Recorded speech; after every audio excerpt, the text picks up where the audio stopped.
जों दिनै चिरां डिस्ट्रिक्ट बनसुलि जानानै जों नैबे बासुगाव हायार सेकेन्डारि स्कुलाव जों फैदों। जों फैनायनि उद्देश्यआनो जाबाय जे थांनायबारनि जिथु मेट्रिक जिथु रिजाल्ट HSLC जिथु रिजाल्ट बिराद गाज्रिमोन। बे गाज्रिनि जों खौरां लाफैदों। बिनि गेजेराव बे गाज्रिनि गेजेरावबो जोंनि बर' मिडियामनि रिजाल्टआ गाज्रिसिन आरो दा बेखौनो जों खबर लानानै फैदों। आरो बोसोरे बोसोरे जोंनि रिजाल्ट बर' मिडियामनि जिथु स्टुडेन्टनि जिथु रिजाल्ट गाज्रिनिफ्राय गाज्रि जाबोगासिनो दङ। दा बिनि खौरांखौ जों बनसु चिरां डिस्ट्रिक्ट टिम जानानै जों फैदों आरो खुब गोनांथार बे जों लानांगौआबो। आरो बेजों लोगोसे जों सावरायनानै जों मोनदों जे टिचारफ्रा जोंनि बर' मिडियामाव 8 जन दङ, 8 टिचार्स दङ आरो बाखि जों एसामिस मिडियामाव दङ। दा एसामिस मिडियामा थोजासे दङ, जायनि बेलायाव बिसोरनाबो बुरजा टिचार बुरजाबाबो एडुकेसनखौ बिसोरबो बांद्राय मोजां होनो हायाखै। दा बे जोंनि थाखाय बिराद गाज्रि। चिरां डिस्ट्रिक्ट हिसाबै जोङो दुखु मोननायखौ जों दिनै फोरमायदों आरो बेखौ फोरमायगौन दे क्वालिटि इडुकेसननि नामावहाय जास्ट मास मोनसे मोननै कचिं होनायजों क्वालिटि इडुकेसना बाराया। क्वालिटि इडुकेसन होनना बुङोब्ला जोङो इडुकेट जों इनफ्रास्ट्राक्चारखौ नांगोन। थोजासे जोङो टेट क्वालिफाइड टिचारखौ होनो हायोब्ला मोजां, जाहाथे जोंनि फरायसुला गरिब न'खरनि मानसिफ्रा जाहाथे बे गभर्नमेन्ट स्कुलाव फरायनानै साबसिननिफ्राय हामसिन फरायसा बा नोङो ओंखारनो हायो। आं बेखौ जों चिरां डिस्ट्रिक्ट बनसु टिमनि जानानै आं बेखौ लुबैयो। सार, नोंथांमोना माखासे टिचारफोर नांगौ जादों, बे गोनांथियाव नोंथांमोना मा बुंनो सानो? दा जों बेखौनो खावलायगोन सरकारखौ जे जिथु फोरोंगिरिनि नांगौथि जादों, टिचारनि गोनांथि जादों, थाबैनो हायोब्ला मोजां। खारन जों नुबोगासिनो जोंनि BTC ओनसोलावहाय टेट क्वालिफाइड टिचार मेरला दङ, जायफ्रा टेट पास जाना दंखायो, नाथाय दिनैसिमबो एपइन्टमेन्टखौ होआखै। दा मा खारनाव होनो हादों हायाखै आं बिदिखौ जों मोनथिया, नाथाय होनो हायोबा मोजां। आरो जोंनि नांजाबनाय डिस्ट्रिक्टफोर दङ, BTCजों नांजाबनाय डिस्ट्रिक्टफोर दं, जेरै नोङो बङाइगावनो होन, धुबुरी डिस्ट्रिक्टआनो होन, बरपेटा डिस्ट्रिक्टआनो होन, बा नलबारि डिस्ट्रिक्टआनो गासिबो टेट क्वालिफाइड टिचारखौ दासिमाव एबजर्ब खालामजोब्बाय, एपइन्टमेन्टखौ होजोब्बाय, नाथाय जोंनि BTC ओनसोलाव दासिमबो होनो हायाखै। बेखौनो जाहाथे आं खावलायगोन, जाहाथे जेसेबां थाब होनो हायो बेखौ जों बनसुनि जानानै जों बेखौ खावलायगोन। दायो नुनो मोन्दों माखासे क्लासरुमफोराव खुब माने बायला जिला जानानै दङ, बेनि सायाव मा बुङो? बायला जिलाखौ आं बुंगोन, जोंनि बासुगाव हाइ स्कुला बोसोरे एनुवेल मेन्टेनेन्स फैसाखौ 1 लाख करि मोनो। दा बाहाय SMC कमिटि बिथांमोना मा मावा बिथांमोननि बे दायित्वनि सायावसो सोनारो। जों नुबोदों जिहेथु नों सिलिंफ्राबो गाज्रि बा नोङो दरजा बा बायदिसिना बायला जिलाखौ जों नुबोदों। नो डाउट बोसोराव जुदि 1 लाख जुदि मेन्टेनेन्सखौ हरोब्ला बे SMC कमिटिजों लोगोसे गार्जेनफोरनिबो गोनांथि दायित्व दङ।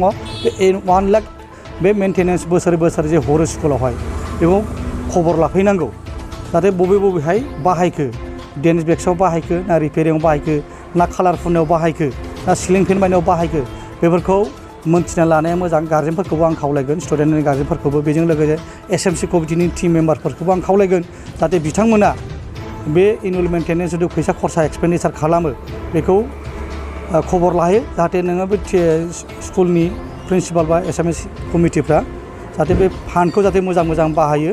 बेनि थाखाय आङो गासिबो रायजो राजाखौ खावलायगोन, जाहाथे बयबो गाव गावनि एरियायाव थानाय स्कुल कलेजफ्रा जाहाथे खबरखौ लायो। बेनि थाखाय आं बेखौ खावलायगोन। दा सरकारा जे बुंदों CTET ना टेस्ट होनायनि थाखायसो एपइन्टमेन्टखौ होनो हायाखै होननानै बुंदों।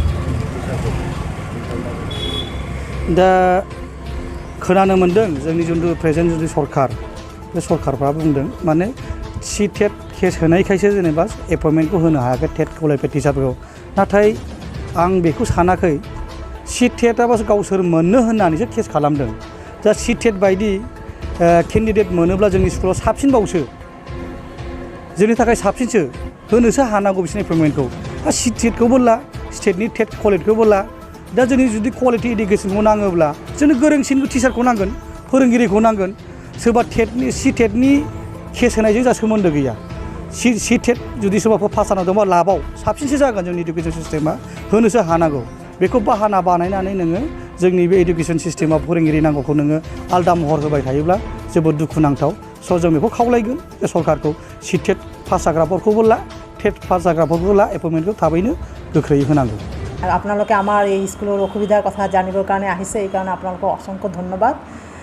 আৰু এই অসুবিধাবিলাক কোৱাৰ পিছত যদি আমি কিবা এটা সাহায্য পাওঁ বা যেনেকৈ কিবা এটা প্ৰব্লেম সলভ হয় তেতিয়া আমি আশা কৰিছোঁ তাৰমানে আমাৰ স্কুলৰ মেইন প্ৰব্লেম হ'ল ইনফ্ৰাষ্ট্ৰাকচাৰৰ কাৰণে আমি মানে ষ্টুডেণ্ট একমডেশ্যন আৰু আমাৰ ডেস্ক বেঞ্চ আৰু এনৰলমেণ্ট আমাৰ বহুত বেছি এইটো যদি আমি প্ৰব্লেমটো সলভ কৰিব পাৰোঁ আৰু ইনফ্ৰাষ্ট্ৰাকচাৰ যেতিয়াই আমাৰ সলভ হ'ব তেতিয়া মই ভাবোঁ যে আমাৰ মানে এডুকেশ্যন এনভাইৰনমেণ্ট যিটো আছে এইটো আমাৰ বহুত পৰিমাণে ইম্প্ৰুভ হ'ব আৰু আমাৰ লেকিং টিচাৰ্ছ আমাৰ লেক আছে আমাৰ বড়ো মিডিয়ামত আমাৰ মেথছ বেছড টিচাৰ লাগে আমাৰ আৰু আমাৰ বহুত এনৰলমেণ্টৰ কাৰণে আমাৰ ছেকশ্যনো বেছি হয় এছএমএছ মিডিয়ামত তাৰ কাৰণে আমাৰ টিচাৰ যদি আৰু এপইণ্টমেণ্ট কৰা হয় গভৰ্ণমেণ্টৰ তৰফৰ পৰা তেতিয়া ভাল হয় আৰু আমাৰ হায়াৰ ছেকেণ্ডেৰী ছেকশ্যন যিটো আছে তাতে আমাৰ বহুত ছাবজেক্ট টিচাৰ নাই যেনেকৈ আমাৰ এডুকেশ্যনৰ নাই MIL-ৰ নাই ইংলিছৰ নাই তাৰপিছত আমাৰ এডভান্স বৰ্ডৰ নাই তো এইবিলাক টিচাৰ যদি গভৰ্ণমেণ্টে আমাক যদি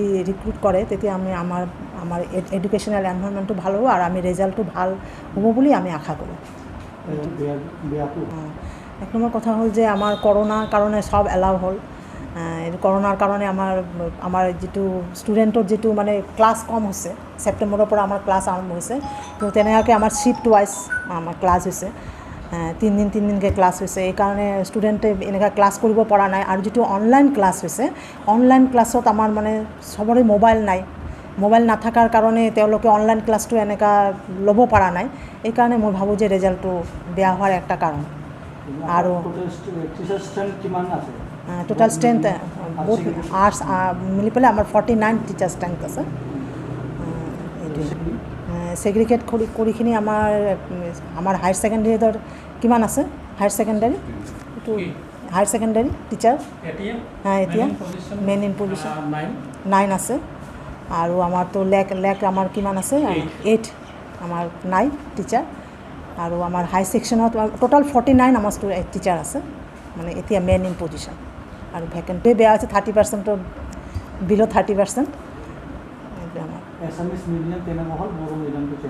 এছএমএছ মিডিয়ামত 33% আৰু আমাৰ এছএমএছ বড়ো মিডিয়ামটো 20 পইণ্ট ছামথিং বড়ো মিডিয়ামটো আপোনাৰ যোনটো চোৱা গৈছে যেনে বড়ো মিডিয়ামটো ইয়াৰলি মানে লাহে লাহে বেয়া হৈ আহি আছে আগৰ যেনেকুৱা আছিল আগৰ 10 বছৰ 15 বছৰৰ ৰিজাল্টটো ভাল আছিলে কিন্তু লাহে লাহে ডিগ্ৰেড হৈ আছে ৰিজাল্টটো তো বড়ো মিডিয়ামটো বাকী এই ডাউনফলটো কি কাৰণত হৈ আছে বড়ো মিডিয়ামটো মই ক'লোঁ এইটোৱে আমাৰ মেথছ টিচাৰৰ অলপ নাই যে মেথছ টিচাৰৰ কাৰণে আমাৰ বড়ো মিডিয়ামটো অলপ হ'ল মেথছ আৰু ছায়েন্স টিচাৰ নাই কাৰণে আমাৰ বড়ো মিডিয়ামটো অলপ বেয়া হ'ল